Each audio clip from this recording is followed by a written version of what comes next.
Blue Protocol was announced over 3 years ago, and fans have been wondering for a long time if the game was ever going to see a global release. Well, at the Game Awards this year, we finally got the answer. Blue Protocol will be releasing globally in 2023. And with that announcement came a lot of new fans, but there's a lot of information to catch up on. So in this video, we're gonna compile over 3 years of announcements, hoping to help you understand what to expect from this game, so you can better understand future announcements. And this includes all the classes you'll be able to play as, what you can do besides just walking around in combat, as well as how much it might cost you to play this game. This is everything you need to know about Blue Protocol. Let's start with the basics. Blue Protocol is an MMORPG. You can create your own character, choose your class, and venture out into the open world, completing quests, dungeons, leveling up, getting new gear, making your character stronger, sometimes solo, sometimes with other players. Your party can hold up to 6 players in total, and since the game isn't really out yet, there's not a lot of footage of big groups of players hanging out, but some of these areas, like the big cities, can hold up to 200 players simultaneously. The number of players in a place varies per area, but the game has a big PvE focus, meaning you don't have to worry about being jumped by an over-leveled enemy player, you just have to worry about them getting all the kills that you need for your quests. The game will be out on PC through Steam, PS5, and the Xbox Series X and S, with the PC version coming out first in spring 2023 in Japan. Bandai Namco has mentioned they're considering crossplay, but so far haven't confirmed anything will happen.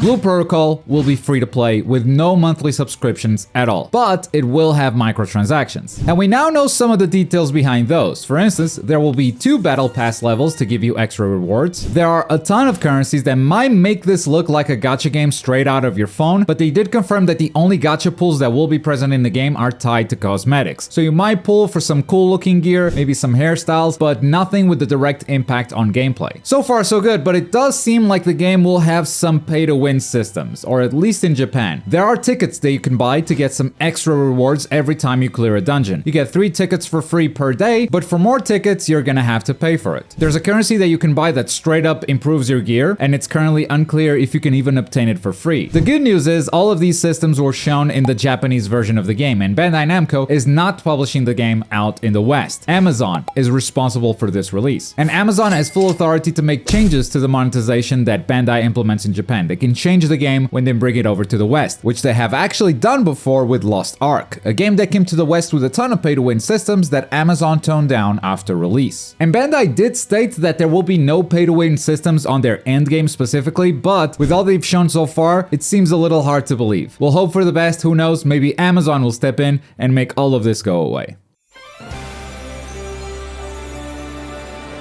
But it all starts with making your own character. This character creation is pretty vast with options that you don't often see in MMOs. You've got the usual suspects, choosing your hairstyle, eye shape, mouth, but then it goes deeper. For instance, you can choose what your teeth looks like for when your character's mouth is open. You can use sliders to further adjust the eye shapes, and everything has its own separate color customization. You can even have multiple colors on your hair or your eyes. After creating your character, you will be able to change them later on if you're not happy with the results. So you're able to remake your character if you want to. And in addition to that, there are several shops in Blue Protocol where you can customize your character further. You can choose what color your gear is, and you can change the color on everything, even different parts of each gear piece, complete with brightness and saturation sliders, and the ability to preview everything in different times of day before you make your choices final. Now, as you create your character, you also have to choose your class, and it's a big decision as it completely changes the way you play the game. So let's look at all the classes they've announced so far. There are 5 classes in total right now, but more could be announced at a later date. One of these classes was just announced a couple of weeks ago, and that was the Heavy Smasher. This is the slowest character you can pick, as they wield heavy weapons that deliver powerful blows. The Heavy Smasher has an ammo meter next to their HP bar, and many of their moves use this meter, whether it's just to shoot the opponent or to use your weapon to jump right on top of them. Managing ammo will be a big part of playing the Heavy Smasher, as you'll need to find the space to reload before you run out. Next, the Aegis Fighter. This is your defensive tank class, master of sword and shield. The Aegis Fighter has a shield meter at the center of the screen that will deplete every time you block an attack. They can counter after blocking and have abilities that refill the meter should they need it. Because they're the only class that can reliably block attacks, they'll be the dedicated tank of the group. They can stun enemies, draw their attention, and lead the party against some stronger bosses. But if damage is more of your speed, then it's time to check out the Twin Striker. This is your more traditional melee DPS with dual wielding weapons and attacking swiftly for consistent damage. The Twin Twin Striker has a combo gauge that fills up as you deal damage. The more it fills up, the more bonus damage you'll deal in your attacks. But this combo gauge empties itself pretty fast, so you're encouraged to stay in the opponent's face, dodge their attacks at the last second to minimize your downtime and keep that combo bar as high as possible. Finally, we have two long-range fighters. The first one is the Blast Archer. It is described as a long-distance support class good for targeting weak points and big area attacks. The Blast Archer has a unique gauge that increases from level 1 to level 3 as you deal damage to enemies. This can then be spent to heal your party with a weaker or stronger heal depending on how much level your gauge had. Blast Archer also excels in crowd control with their big area attacks and keeping their party alive with their area healing. Finally, we have the Spellcaster, another long-range class, this time specializing in elemental damage and quick high damage bursts. Unlike most classes, you'll notice that many of their skills have low or no cooldowns at all, and that's because casting spells costs ability points, which is that meter that you can see in the center of the screen. So instead of managing cooldowns, they have to constantly manage their AP and they must stand still to recharge it. Most of the Spellcaster's skills can be charged up for even bigger damage, so it helps if someone else is holding the front lines for you while you charge up really strong attacks. The Spellcaster can do a lot of elemental buildup, but to understand what that is exactly, we gotta cover the basics of combat.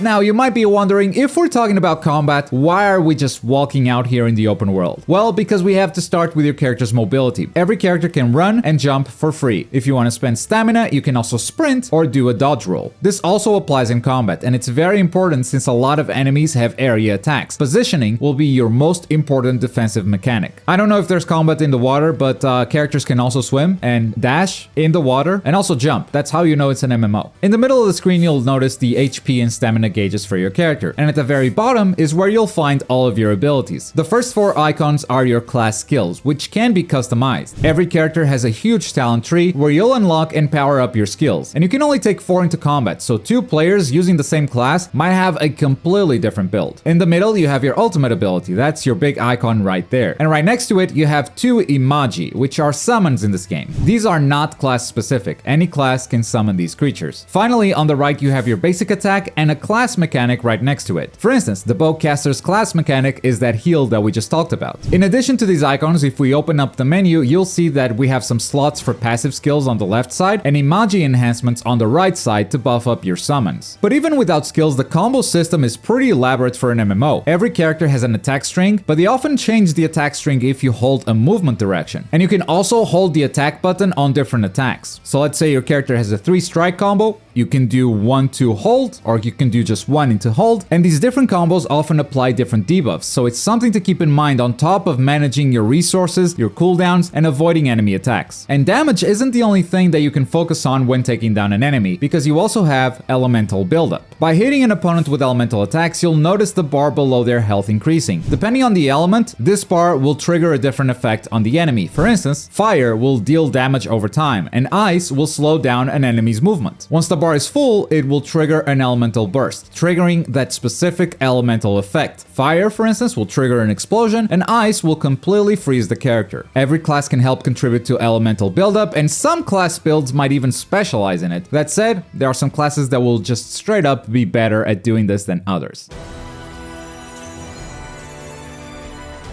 This being an MMORPG, the focus will be to level up with your friends through story missions, side quests, and dungeons, acquiring new gear and skills to clear the toughest challenges in the game. But combat isn't the only way to achieve this. There are some other activities to help you accomplish this goal, or to just take a break from all the grinding. For instance, you have a fishing minigame. It wouldn't be an MMO without a fishing minigame. You've got camping as a mechanic, which will refill your health and give you a specific buff if you find any chef hanging around the camp. Each chef will give you a different type of buff depending on their food. There's a photo mode where you can take pictures and share your created character with social media, or take a group photo after you and your friends clear a tough challenge. And of course, there's a lot of crafting. Gear can be upgraded and gain some new effects and stats that help you in battle, and some pieces even have equipment slots to expand it further. And so far that seems to be it, which already seems like a lot, although I would still like to see some form of puzzle or platforming challenge so they're able to expand on the mission types they deliver. Instead of going from point A to point B with some combat encounters in the middle, maybe you go from point A to point be while solving a puzzle or jumping some rooftops. And that is Blue Protocol. I've been waiting for this global announcement for ages, and I'm so happy to see that the game is coming out in the West, as it looks simply fantastic. The pay-to-win systems are definitely my biggest concern right now, but hopefully Amazon will be reasonable when bringing the game over to the West. The future is looking bright for anime games. They have never looked as good as they do right now, especially if we're talking about Hitori no Shita. That's this game right here. I had no idea what Hitori no Shita was before this game was revealed, but it kinda just speaks for itself. Thanks for watching.